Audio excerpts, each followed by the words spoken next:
Just for the record, I calculated that I've got exactly 125 mil to come out of this shaft, and that will make these faces here and here with the gasket made up. You have to just check and double check. Just keep checking. Don't get stressed out about it. You know, you have to really think hard, because there really is no room for error. The only room for error is if it was to cut too long, because there's a propensity to want to sort of go slightly over because you're scared of going too short. But you really have got all of that. You've got the whole of the spline grooves there to play with. Well, you haven't got all of them, but you've got in an SOS situation. You've also got a chamfer. You've got like a 2 mil chamfer here. So that's what you've really got in the tolerances of if this was too long. So yeah, this is a Yamaha 25D, by the way. It's an oldie but a goodie. That's why I'm putting all this effort into it. And also the short shafts, they hold their price. They go for a lot of money. I saw one go for £800. I nearly bought one. So then I thought if I buy, I thought I got fed up with trying to look for the short shaft drive shaft housing. I thought I'll blow it. I'm just going to buy one if you can find one. And then I'll use this as spares, because it's all the same engine. Everything's the same except this drive shaft, this midsection here. It's the only difference that there is with them. Oh, and the gear selector shaft and the drive shaft. That's the differences I'm finding so far, and they're the differences I know that I shouldn't find anymore. So yeah, so I mean, I started putting a bid on it. I started getting a bit silly with it, and it went for £860. And I was, after a couple of days, I thought, I'm glad I didn't get it, you know, because I've already got one. All I need is that. All I need is this. But like I say, these are rare as rocking horse shit. Absolutely rare as rocking horse shit.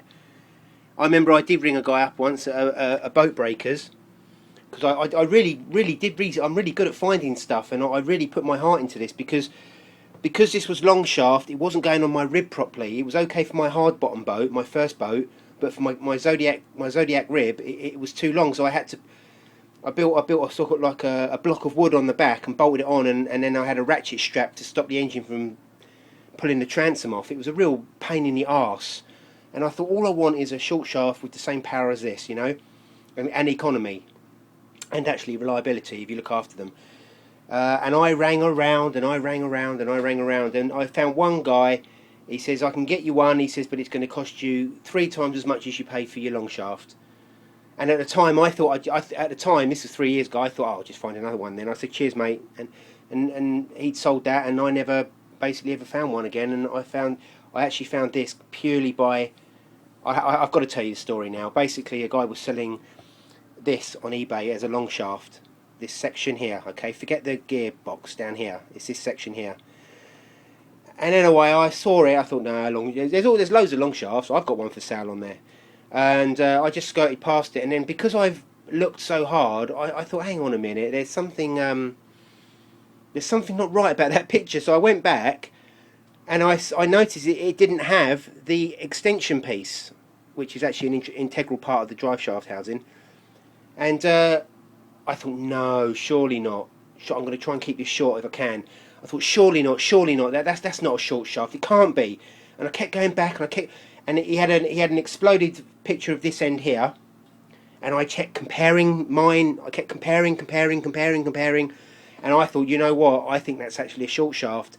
And then I got the guy to measure it. When he came back with a measurement, I couldn't believe it. I just bought it straight away. And he's thinking, great, I've got rid of a long shaft, and I'm thinking, great, I've got a short shaft. So he's happy, and I'm happy. I hope he never finds out, because when he finds out what he's done, there was a bit of a moral dilemma with me as well, whether I should have told him or not, you know, and just said, look, you know, I've got it now. I'll give you an extra 50 quid or something and just count your losses, you know. But I didn't do it. He was happy, and I was happy, and I don't know, I still have a bit of a moral dilemma about that. But so yeah, that's how I got hold. That's the story of getting this. So onwards and upwards.